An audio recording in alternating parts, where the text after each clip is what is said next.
welcome to A Moment in Time with Taylor. Thank you so much for tuning in. We are here with a brand new book review today. This one is The Worldly Philosophers by Robert L. Heilbroner.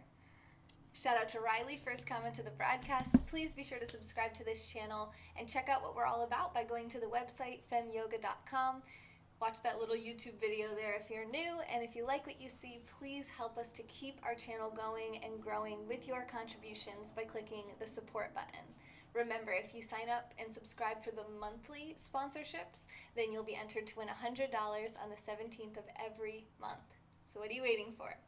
Thank you so much to everyone that makes this show possible. These are our contributors from the last 30 days. Thank you so much. Now, this book is... I like to try to keep my book reviews nice and short.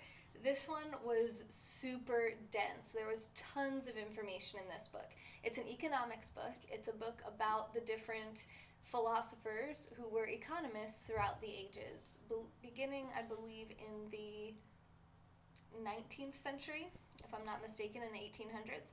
So I'm just going to flip through this book and kind of go to each chapter and let you know a quick summary of what this book is about. As far as a review, I really enjoyed this book. If you're interested in capitalism, the market system, economics in general, this is a really, actually very interesting book. It took me about 12 hours to read it. Normally I can speed read through a book in just a few hours, but because this book was genuinely interesting and had a lot of good information in there, it took me a long time to get through it and absorb it all. So I didn't absorb it all. I do plan on keeping this book on my bookshelf back there and reading it more than once, reading it over time, so that I become better versed in different schools of thought, who said what and when, because I do get a lot of questions on here as to what I think about Karl Marx's belief system, and I'm not very well educated in that, so I learned a little bit about him in here, as well as other people like John Maynard Keynes, Adam Smith, John Stuart Mill, Joseph Schumpeter, I probably am pronouncing a lot of these wrong, by the way, Thomas Robert Malthus, Henry George, David Ricardo, and many more.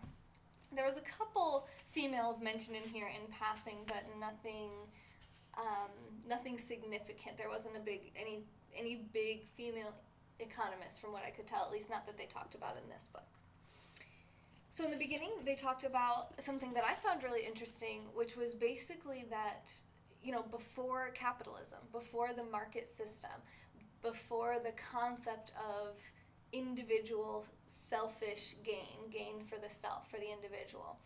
And I am an American, and I live in 2018, and I think a lot of my audience is probably in that same boat or in Europe, and we've been around capitalism and the market system for our entire lives and our parents and grandparents' lives, that we kind of think that it's just always been this way, and that people have always been interested in personal gain. This book makes the argument that that's not the case, that work, having a job, wasn't really a concept for the beginning of human civilization right up until, I don't remember the exact year, but at least let me just say conservatively, at least like the 1400s. It's probably it's actually later than that. I think it's more like the 1800s. Hey Prashant, good to see you. Prashant won $150 on this channel the other day. We are broadcasting this live, so I apologize to my replay viewers, but I'm going to try to not engage too much with the comments so we can stay on topic here and you can learn what this book is about. And that way, you don't have to read it if you don't want to, but if it sounds good, I definitely recommend it. You can follow my Goodreads channel over on the website, or you can sign up for my book reviews where what I'm saying now, I'll type it out in a much shorter format and email it to you 3 times a year, only 3 emails a year, once every 4 months. It's completely free, and it's a summary and review of all the books I've read in that period of time. The most valuable thing I think I offer on this channel, and I try to read 52 books a year. Yeah. Okay, anyway, back to work here. So the concept of a job, the concept of working, it was really like, say your dad was a farmer. Well, you would be a farmer. You'd be born, you'd be a farmer. That your kids would be farmers. And you were a farmer. You didn't really necessarily, you didn't go to work. It was your life. work and your life were one and the same. Similar to, the American Indians when Columbus came here and when the other settlers and explorers came here onto the continent, there wasn't really a market system. Your work was your life. In primitive societies, we all had to work together and be very collective in terms of survival. That we had power in numbers, and we were working on hunting, gathering food. Staying alive. That was really the primary and almost only focus of life for the beginning of human civilization. And I never really thought about that so much before. I haven't thought about it in a while, so I found that really interesting to think that this concept of individualism and personal private gain for just for me, looking out for me, is not actually as archaic of a concept as we're thought to believe. We think that's so primal. That's our instinct to get an advantage at the loss of other people, but that's not really the case. I found it interesting. I tried to figure out what this author, what his personal bias was and what he believed, and he seemed to quite admire John Maynard Keynes, and he was one of the last economists talked about in this book, so I'm going to try to prevent talking about him for a moment. But I got the impression that he was very pro-capitalism, pro-market system, but I thought it was kind of interesting that he's making the assertion that it is man's natural state to be in a collective, since I picked up on an anti-collective tone through a thread that was woven throughout this book. Thank you, Ed. Is it bright enough? I don't know if it's bright enough on my face or not. I can't decide. But anyway, thanks. Yeah, we got new lighting in the studio today. So the first economist that we talk about is Adam Smith. I did read The Wealth of Nations, which is his most popular book. I did read that previously. You can check out my review over at goodreads.com. It was a challenging read. I enjoyed this more. I had a hard time reading Adam Smith's book, but I also didn't really realize excuse me, I didn't really realize what it was, what the purpose of it was, and the context, the social context in which that book was written. So when I was reading Wealth of Nations, I was like, dude, this is the most basic, obvious stuff I've ever heard in my life. Like, why are so many people recommending that I read this book? Well, what I didn't realize was when he wrote that book, those concepts were revolutionary. No one had talked about really, anything in terms of the market. There wasn't really any economists. He was one of the first. There wasn't really anybody out there saying, okay, we use our labor, that currency is basically a storage of our labor, so we work, we receive whatever type of currency. And they talked about how before a standardized system, there was, you'd go to one town and they used rocks as a form of currency, and you went to the next town and they used nails as their currency, and that one nail in one area, let's say, 20 nails in one town would not be worth the same thing as 20 nails in another town, probably based on supply and demand to some extent, but also pretty much based on arbitrary, just you have to assign some value to it, something that works for them. And because the world wasn't so globalized and connected, there was so much isolation there. It was hard to do business. It was hard to, we take for granted this global world that we have where I can buy goods from China in the blink of an eye on the internet, where the concept that anyone from America would ever even see anyone in China ever, or that America or China even existed to either side, was not even a thought. This is really interesting to me. So I know I said that I try to keep these kind of short, but I found this book super, super fascinating. And that was what I found the most interesting, was the shift between like a feudal society or a monarchy, where you had the royal family, the monarchy, and then you had the lords and the landowners, and then they had serfs. But none of these people really got paid for serfs or servants. And none of these people really got paid, per se, for their work. For example, the lords received lands, but what made the lords special, what caused them to earn their land, was what family they were born into. Same thing with the monarchy. You became the king because you were the son of the last king. It wasn't like, oh, whoever, the hardest working individual in the society gets to be king. There was no vote for who's going to be king. It was a completely different world. So I was really enjoying kind of exploring that, but I think I've probably beat that a little bit to death, so. Okay, awesome, Ed, thank you. Did you say arbitrage? Okay.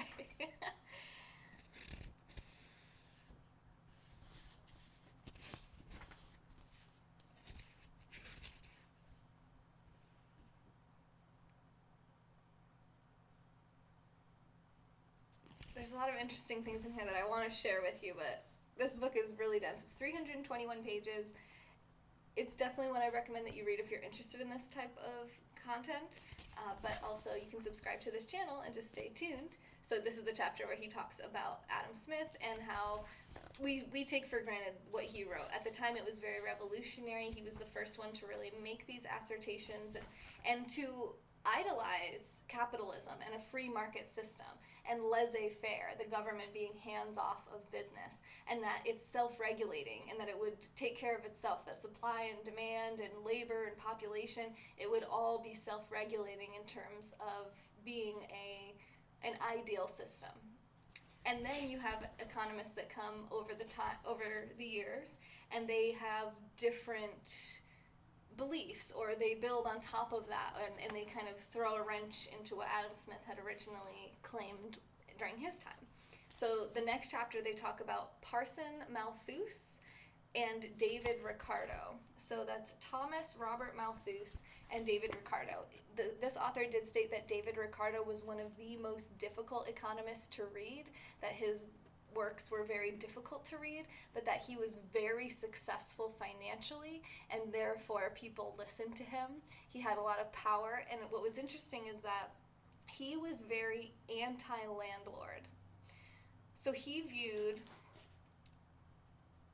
let's say, roughly three different, actually let's say two different pieces of society, two different roles that people would play.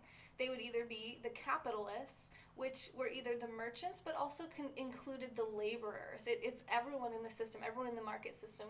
It was pretty much the capitalists in his terminology. Now, again, if you guys are experts on this and I say anything wrong or I pronounce something wrong, please let me know. I'd love to hear from you guys in the comments.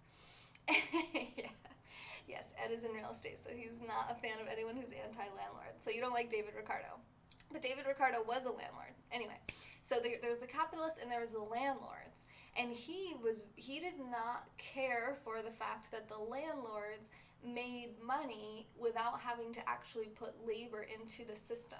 So just by them owning the land, say a farmer wanted to go have their farm on their land, well, from his point of view, he's like, the farmer's doing all of the work.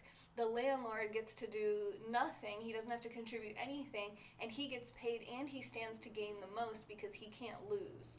Basically, let's say there's two farms next to each other. One farm has more fertile soil, and it produces $1,500 worth of crops in whatever period of time. And then the farm next to it only produces $1,000 because the soil isn't quite as fertile as the other farm. Well, this farm is going to be able to charge less than the farm next to it, and this farm is going to have to charge more for the same product. Let's say it's bushels of wheat, is going to have to charge more to offset their costs because they didn't get as much of a yield out of the same amount of work, because the fertility of the soil in this example is kind of like a toss-up. It's a luck of the draw. It's not like the farmer has control over that situation. But because this person has to charge more for their crops, this landlord, even though their product is a lower quality, is not as good as the other farm, then they still can charge the same amount for rent because it's the same amount of land, so they stand to gain even when this farmer may lose. And he was just very, like, he didn't consider landlords to be part of the equation. Now, context is everything, and this book was great at giving context to the world that these people lived in, what they observed, the different wars that they had lived through and potentially even served in, what they had been taught, the kind of background they had growing up, and how that influenced what they saw in the world and what they saw to be human nature or the natural way of things or the common way. And that at that time, merchants were demonized. People did not like merchants. They viewed them as like a leech on society, and then landlords even more so. Hey, Prashant. Snowflake farmers? Wait, what? That's why I love landlords. Alright, I said I wasn't going to read the comments. Sorry, guys. Now, Robert Malthus, who was actually, this is interesting to me because I love I'm very interested in this social studies, anthropology, kind of the behaviors of humans and why they do what they do and when and how. And these two guys, David Ricardo and Parson Malthus, or Thomas Robert Malthus, Thomas Robert, they were opposites. They were like if you had, let me not use politics as an example. One person represented one side, the other person was the complete opposite side, and they completely disagreed with each other, and they would basically one person would produce a study, and then let's say a treatise, like a theory, and then the other one would immediately publish something to take that down, to go against it. And they were always back and forth with their theories and their concepts, but they both didn't care about that. They didn't take it personally. They just wanted to know the truth. And they were actually very close friends. They met through that type of relationship, and then they met in person and they became good friends. They wrote to each other regularly, and they would have debates in their letters, just the same.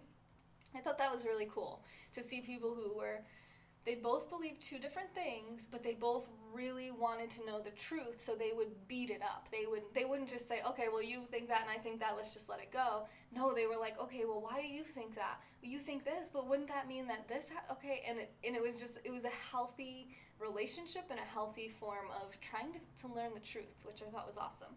So Malthus became well known for talking about population and how for a while, they believed that England's population was decreasing and declining, and that was causing panic. They needed people. They wanted manpower. Even if all the people in the lands ended up being paupers or poor people in the lowest caste of society, at least they had human power, labor, military force, whatever they needed people, as far as that's what they thought. So they were actually back in England in whatever year, I'm sorry, it's hard to kind of find information in here very easily, but they were participating in something that what did they call it? Poor relief programs, I think it was, poor relief, where it's kind of like the welfare system, where or food stamps or whatever, they would pay to help, to stimulate the poorest levels of society so that those people would continue to procreate, because they believed that those people were the cheapest to support, and also the higher levels, the more intellectual, the more wealthy, well-off, educated you are in a society back then and today, the less likely you are to have children. So they couldn't just give money to the landowners and they would procreate. They really intentionally were helping these people with finances in an effort to make sure that they had enough babies that they would have basically cheap labor. And that blew my mind, because that was, I'm pretty sure that's what the government has done from then till now in a lot of countries, in a lot of cases. And it's not what we maybe think, oh, how benevolent and generous this government is, feeding my baby when I can't afford to feed it myself. Well, in a way, they're also creating a false economy, because that's obviously not sustainable. But regardless, so David Malthus came out with this contradiction to that, and he went against the pro-populating ideology by saying, well, if we have too many people, we're not going to have enough resources. So if we have 5 apple trees and we have 1 family per apple tree, and that's enough to feed all of us, let's just say we just eat exclusively apples, and this tree produces enough for 1 family of 4. Well, once you add another family to that and you start having more children, well, if you still only have 5 apple trees, then you run out of food. And now it's not better to have more people, it would be better to have less, because then you have an abundance of resources and there's enough to go around for everyone. Whereas if you keep populating, eventually the earth isn't able to sustain you anymore. And now there's a lot of us and we're all in a constant state of struggle and suffering, because there's not enough really for anyone, and it's kind of a battle for resources. And that was revolutionary. We, in 2018, talk and hear about that all the time. The population problem. What are we going to do? Is there going to be enough space and housing? How are we going to handle the population problem? Well, he was the first one to even propose the idea that population could be a problem. And that became really popular and revolutionized, and kind of put a damper on this optimistic of, let's just grow, growth is great, keep more is better. And he kind of presented a conservative approach to say, maybe more isn't always better. And that was kind of bothered some people because they liked the positive energy, but he was trying to figure out what the truth was and what the reality was. So that's those two, Malthus and Ricardo. Then in the next chapter we get into the Utopian socialists. So I believe Marx was in this chapter, Karl Marx, which is the most famous name that I know of from this book.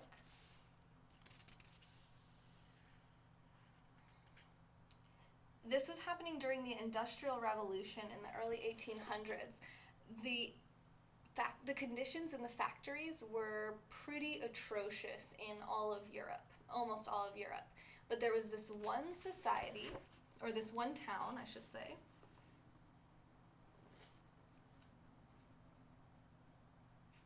It was run by a guy named Robert Owen. It was in Austria.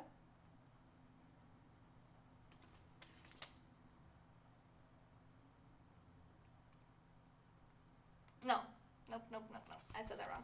It was in Scotland, and it was called New Lanark. And it was a factory. Let me just read this part to you. Here at New Lanark were neat rows of workers' homes with 2 rooms in every house, which was normally it was only 1 room. Here were streets with the garbage neatly piled up, awaiting disposal, instead of being strewn in filthy disarray. And in the factories, a still more unusual sight greeted the visitor's eyes. Over each employee, I'll say it anyway, okay. Over each employee hung a little cube of wood with a different color painted on each side: black, blue, yellow, and white. From lightest to darkest, the colors stood for different grades. White was excellent, yellow good, blue indifferent, black bad. At a glance, the factory manager could judge the quality of his workforce. It was mainly yellow and white. Another surprise, there were no children in the factories, at least none under the age of 10 or 11. And those that did work toiled only a short 10 3/4 hour day. Furthermore, they were never punished. No one, in fact, was punished. And save for a few adult incorrigibles who had to be expelled for chronic drunkenness or some such vice, discipline seemed to be wielded by benignity rather than fear. The door of the factory manager stood open, and anyone could present his objections to any rule or regulation, so on and so forth. Hey, Josh. And now this guy, Robert Owen, was the person who was running this factory. So what he tried to do was create societies that ran the same way that this one town ran, which was to be basically a socialist society where everyone basically shared in the same resources, and that there was there was no personal gain. It was the opposite of capitalism, right? And they call it utopian because it was a dream world. It was something where he tried. He actually was able to set this up. There was multiple, actually maybe in the end of this, they gave the number of how many different communities like this were set up and failed in America as well as throughout Europe. I don't know the number off the top of my head, but it was quite a lot. It was quite a lot. He spent his entire life devoted to creating a society that was a utopia, basically. And in his case, that was a socialist society. So you had Adam Smith, who said that capitalism was ideal, and then you have Robert Owen, who is saying socialism is the ideal. Okay.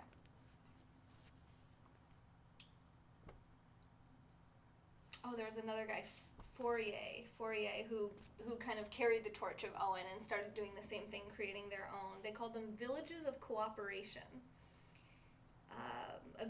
He had a grand hotel idea. The hotel was carefully described. There would be a large central building. Around it would be fields and industrial establishments. You could live in the hotel at the scale best suited to your purse, first, second, or third class, with just as much privacy as you desired, and with just enough mingling to spread a leaven of culture. Efficiency would be achieved through centralization. Everyone would have to work, of course, for a few hours each day, but no one would shirk work, for each would do what he best liked. Thus, the problem of dirty work was solved by asking who liked to do dirty work. The children, of course, so there would be little hordes, they called them, who would go off gaily to the slaughterhouses, or to mend the roads and have the time of their lives. And for the minority of children who shrank from dirty work, there would be little bands, another section, who would tend the flowers and correct their parents' bad pronunciation. Among the workers, there would be amicable competition to see who did best. And the whole affair would be profitable in the extreme. Gains would run to 30%, but it would be communal profit. The surplus would be divided 5/12 to labor, 4/12 to capital, and 3/12 to ability, and everybody would be urged to become a part owner as well as a fellow worker. So they were like, yeah, sounds great, and they built tons of different societies. There was actually one in New Jersey called the North American Phalanx, which endured from 1843 to 1855, and then lingered on, half hotel, half community, until the late 1930s. And I think that he goes on to say that these people that followed Fourier and Owen kind of became borderline cult-like. They started creating rules that were very immoral, just blatantly immoral, and it just kind of got warped into something that couldn't survive and wasn't sustainable. And then we get into Mill, John Stuart Mill.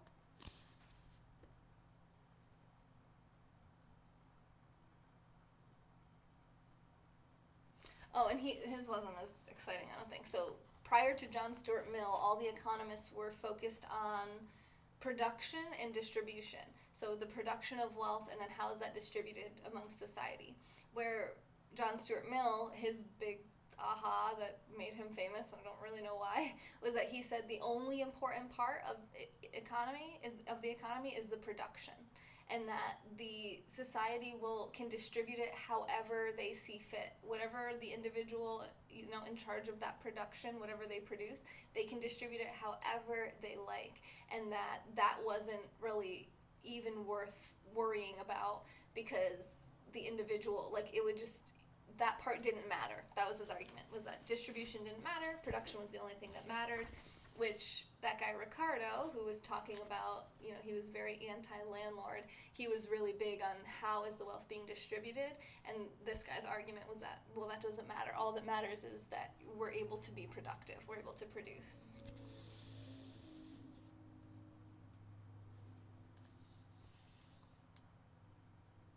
And then I don't know exactly where they get into this here, but they start talking about the importance or the danger of saving. So we started, let's recap really quick, we're almost halfway through the book, but I found most of the interesting stuff in the beginning part of the book. The end was a little bit easier to get through, so we're getting there, we're almost done. You've been with me for 30 minutes, You're doing great. Thank you so much for being. Thanks for watching. Click the subscribe button if you haven't already. Okay. So we started with primitive man who was living to survive. Their life was survival. Food. That was the main focus. Food and reproduction and security. That was all that they were focused on. They banded together as much as they could to preserve life and survival. Then once we started figuring out how to sustain life, we were able to have a little bit of a surplus, which turned into something that was more like monarchies and feudal societies. Ancient Egypt, you had like conquest. You had like societies that were basically just slave societies, like ancient Egypt, with building the pyramids and everything. And then you get into the market system and into capitalism. And then when you have that, when you have individuals, most of the individuals in society have the potential to generate profit more than they need, so they pay their bills, they pay for their food, their rent, their basics, their bare necessities for survival, and then they have extra. So it's not that the king has extra now or that the pharaoh has extra, but that the individuals, the serfs, the peasant, the proletariat, the commoners, have excess now. Well, what are they going to do with that? So some people believe that in order to keep the economy going, you can't save anything. That saving is dangerous, because if you don't continue to put it back out in buying, investing, let's say those two activities, really, buying, spending, and investing, then if you just save it, then you end up with a stagnant economy, because now there's no more money. So you save your money and you're not buying anything, then the people who are selling something, well, they can't do business anymore because nobody's buying what they have, and it causes the economy to come to a halt.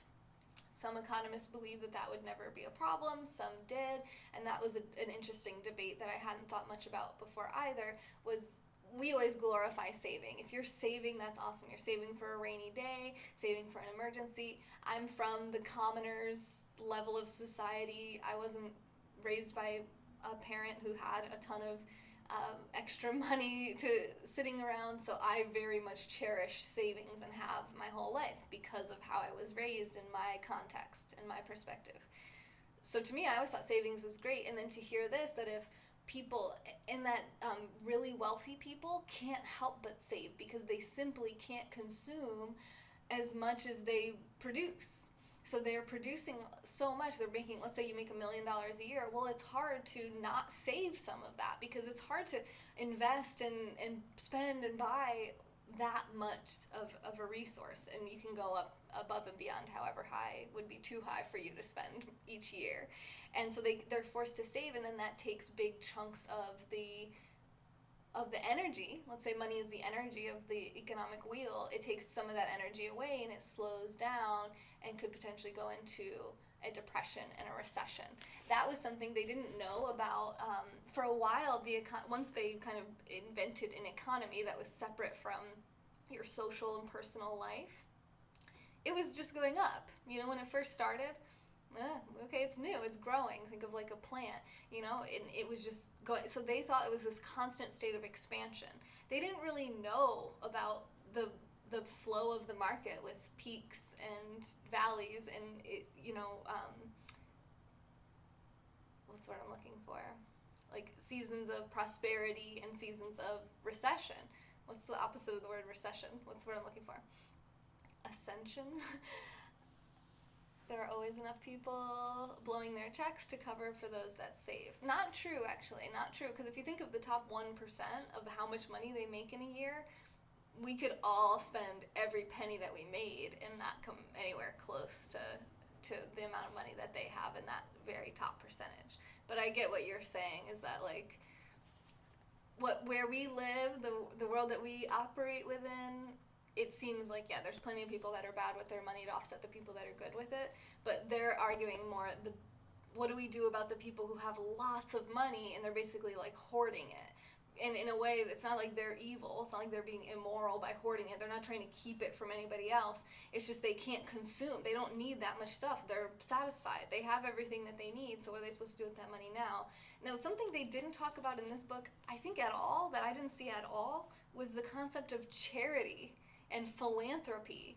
And people who have way too much money, there's nothing, they don't know what to do with it, giving it to people that they think are worthy recipients of it without expecting anything back, like an investment, because they did talk about investments. And in a way, you could argue that charity is somewhat of an investment, even if you're not trying to get a return on that investment. You're like, you're investing into somebody else. To me, I think that solves that issue pretty easily, but they didn't get into that in this book at all. And I was on another train of thought here, but I lost it, so I apologize for that. So we were talking about the economic cycles. They didn't know that was something. Malthus, actually, the guy who talked about population, he was talking about a depression and a recession, but they had never seen that before, so it was all very theoretical, and he was basically a laughing stock because of it. Until then came the depression of the 1920s in America was a time where they believed that it had been proven that enough people had saved so much money that they had stopped their economy completely. And I think it was like 3 or 4 years until John Maynard Keynes came out with his theory. So before we get to Keynes, we have Karl Marx, who I didn't really know much about him. I thought he was much more interesting of a person than he actually was. Sorry, Karl, but basically his main argument, he'd spent a lot of words explaining this, his argument was that capitalism would be its own defeat. That capitalism, as great as it was, would be its own demise, that it would cause its own death. And arguments as to why, I mean, I could go in here and read some of it, but I didn't think they were very good arguments. But what was interesting is in his quest to prove that capitalism was unsustainable, he made some really fascinating discoveries and observations about capitalism that other people hadn't yet made, which were, I actually think he made more of a case for capitalism than against it. But again, I'm a capitalist, I live in America, so I have my own biases, my own preconceived notions, so I'm not perfect, that's for sure. He talks about the Victorian world and the underworld of economics. They started applying math to economics. They started, trying to come up with mathematical equations to explain exactly how people were going to act and why and where and when. Kind of like getting into a bit of a predictive nature. They're trying to predict what the future is going to be like. I think that's a pretty common theme amongst all the economists. They wanted to know, where are we headed? What's going to happen in the future? He talked about a lot of different guys in here. I didn't find it very useful or practical information in here, so in here is where he talks about the savings. So it was in the Victorian era that they started kind of fearing savings. Thorstein Veblen, I don't really remember what he was just, I don't even remember what was interesting about him. Sorry, guys. Oh yeah, he was like this really strange guy he had a really hard time connecting with other people. I wonder if he may have been autistic or had Asperger's. Is Asperger's still on the spectrum? Someone told me that it wasn't. He was very interested as to human nature and why people did what they did. To me, he's more in like an anthropologist than an economist, so I won't spend much time on him. It's interesting. He was kind of like anti-human, the opposite of a humanist. He just didn't understand people. He found them very interesting, so he did a bunch of studies and theories about them, and he would use like satire humor, like sarcasm and negativity about humanity to publish his works, and he became pretty popular and famous because of that. Here we go. John Maynard Keynes. This is another, out of all the stuff in the later part of the book, that his was the most interesting. So when the Depression came in the 1920s, or it was in the 1930s, I think it was 1930. let me just read these couple paragraphs here. This will give you paint the picture. The worst of it, the most depressing aspect of the Great Depression, was that there seemed to be no end to it, no turning point, no relief. In 1930, the nation sorry. This is like, they're talking about songs that were really popular in the nation at that point. I didn't mean to read that part. By the end of 3 years, our investors' paper fortune of $21,000 had diminished by 80%. His original $7,000 of savings was worth barely $4,000. The vision of every man a wealthy man had been shown up as a hallucination. So everyone was doing really good for a while. By 1933, the nation was virtually prostrate. Over half the prosperity of only 4 years back had vanished without a trace. The standard of living was back where it had been 20 years before. 14 million unemployed sat haunting the land. It seemed as if the proud spirit of hope had been permanently crushed out of America. It was the unemployment that was the hardest to bear. Jobless millions. Nobody could offer a diagnosis or a remedy. John Maynard Keynes, he was a British man, and he was born in 1883, which was the year that Karl Marx died, which is pretty interesting. And I'm not going to sit here and read all of this, but his solution to that problem of the Depression was for the government to save everybody. So it was for the government to take money and for them to invest, because people no longer had the money to invest. He thought the government needed to stimulate the economy, right? A stimulus plan. And that has made him a quite popular person to some, a quite hated man to others. The author here, like I mentioned earlier, seems to be very pro-Keynes, and he said that Keynes's plan was that they would stimulate the economy just long enough to get it back in motion, back to actually where people could, basically to help the unemployment.